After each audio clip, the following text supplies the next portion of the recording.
कुंडनी पेषणी चुल्ली ये दुकुंभी तुमार्जनी तासाम च पंच सूनानी निराकाराण हेतवः। एक ही श्लोक में 5 बातें।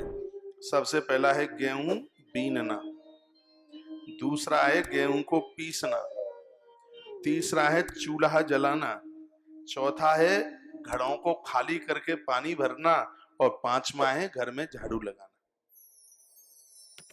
ये घर के 5 सूत्र हैं। इसमें लिखा है पंचसूदना। ये पंचसूद हैं घर के, 5 कार्य, और ये पहले होते थे। ये पॉलीथिन वाला आटा नहीं चलता था। इससे घर में देवों का वास होता है। गेहूं खरीदा जाए या खिलान से आया हो तो उसको साफ किया जाता था, फिर पानी में उसको भिंगाया जाता था, फिर उसकी धुलाई होती थी, फिर उसकी सुखाई होती थी। कहा कि नारी उसको ही कहा गया है, वही स्त्री स्वयं लक्ष्मी स्वरूपा है जो घर में इन 5 कामों को रोज करती। गेहूं बीनना, ये बाजार से लाए गए आटे, ये तो मरने की सौदाएं। जिगरे पैसा ले गए, डॉक्टर अस्पताल चला गया सब, हाँ खत्म, क्या बचा।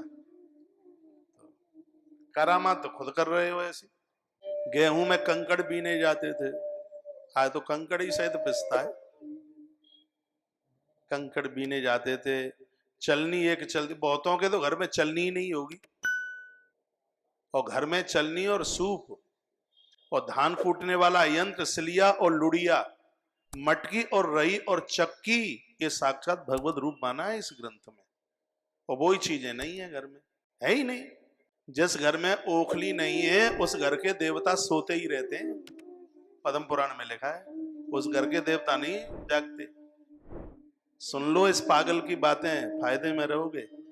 आपको मालूम है कि देवताओं को जब जगाया जाता है तो एक टोकरी ओखली के ऊपर ही ऐसे ऐसे उसको उठाया जाता है, उठो देव, बैठो देव, वो बोला जाता है। ये प्राचीन लोग बड़े होशियार होते थे।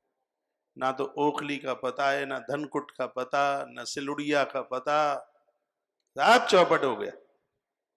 ये 5 सूत्र जो एक गृहिणी के अंदर, जिसकी वजह से देव घर में रहते हैं, उसमें देखिए सबसे पहला बताया है कि गेहूं को बीने, साफ करें, उसको सूप लगाएं उसमें, फिर उसकी धुलाई करें, धुलें उसको, धोएं उसको, और धोने के बाद फिर उसको सुखाएं, और सुखाने के बाद फिर खुद पीसें। अरे भगवान, तो जीभ पे पानी आ जाएगा तुम्हारी रसोई का भोजन करने के लिए।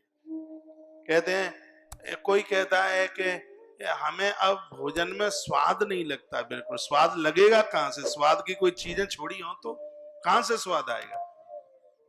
पहली की रोटियों में क्या स्वाद होता था, है? लोग 12-12 फुलका खाते थे, मोटे, ऐसे मोटे मोटे, दंड बैठक और लगाते थे। पहले तो माताएं भी दंड बैठक लगा देती थी, हाँ, पचता था आराम से। लेकिन ये सिंगल फ्रेम बिल्कुल मरे मराए, पेट आया आगे, निकल गया है आगे गणेश जी का 3 गुना, और तो कुछ है ही नहीं बॉडी में। पाम देखो, उनकी टांगे बिल्कुल अरेर की लकड़ी होती है, उसको 3 सटिया बोलते हैं। इनके पाम देखो, फोटो खींचने के लायक है ही नहीं कुछ बिल्कुल। ये 5 बातें जो बताई हैं, और मैं बड़ा संभल करके बोलता हूं क्योंकि पूरी दुनिया सुनती है। लिखा है इसमें, कुंडनी प्रेषणी चुल्ली यद कुंभी तुमार्जनी तासाम च पंच सूनानाम निराकरण हेतु। घर की समस्याओं का समाधान, घर में प्रेम बढ़ता है। कैसे? गेहूं बीनना, अपने हाथों से पीसना। अब मैं कहूंगा माताओं अपने हाथों से पीसो, ये सगरी रूठ जाएंगी, कल से मोबाइल ही फेंक देंगी, सुनेंगी ही नहीं कथा। बोले कथा सुना रहे हैं कि हमें काम में लगा रहे हैं। लेकिन इसमें तो लिखा है गेहूं बीनना पहला काम, अपने हाथों से पीसना। यहां मेरी दादियां बैठी हैं, सगरे काम करे होंगे आपने पहले।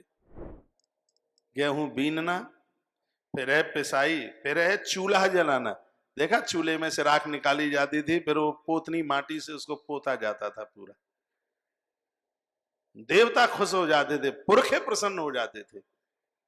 फिर उसमें उपले लगाए जाते थे, लकड़ी लगाई जाती थी, मुहूर्त सा होता था। ऐसा लगता था कि बिल्कुल नवरात्रा की देवी प्रकट हो रही है चूल्हे में से। उसको इतना शुभ माना जाता था।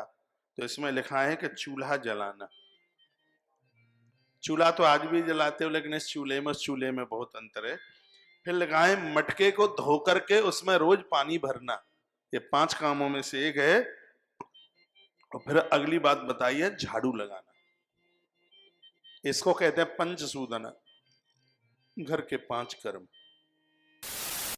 हर हर महादेव, जय गौ माता, जय गोपाल, जय श्री राधे। आप सभी जानते हैं कि भगवान शिव के महारुद्राभिषेक से सभी मनोवांछित फलों की प्राप्ति होती है। ऋतम दुखम द्रावयति नाशयति रुद्रः, भगवान रुद्र हमारे सभी दुखों का नाश कर देते हैं। अतः भगवान शिव को प्रसन्न करने के लिए घर में रुद्राभिषेक कैसे करें, किस फल की प्राप्ति के लिए किस वस्तु से रुद्राभिषेक करना चाहिए, रुद्राभिषेक पूजा क्या है, रुद्राभिषेक करने के तदुपरांत हवन करना आवश्यक है, इत्यादि आपके जो प्रश्न है इन सभी के उत्तर जानने के लिए एवं प्राचीन ऋषि महर्षियों की पद्धति से घर में रुद्राभिषेक करने के लिए आज ही परम पूज्य आचार्य श्री कौशिक जी महाराज यूट्यूब चैनल को सब्सक्राइब करें एवं बेल आइकन अवश्य दबाएं, क्योंकि 20 जून 2021 गंगा दशहरा के शुभ पावन अवसर पर पूज्य महाराज श्री जी के पावन सानिध्य में महारुद्राभिषेक एवं गंगा अर्चन, जिसमें आप सभी भक्त जुड़कर अपने घर पर पूज्य महाराज श्री जी के साथ साथ अपने घर पर भी रुद्राभिषेक करें एवं इस वीडियो को ज्यादा से ज्यादा लोगों तक शेयर करें, ताकि सभी भक्त इस महारुद्राभिषेक में जुड़ करके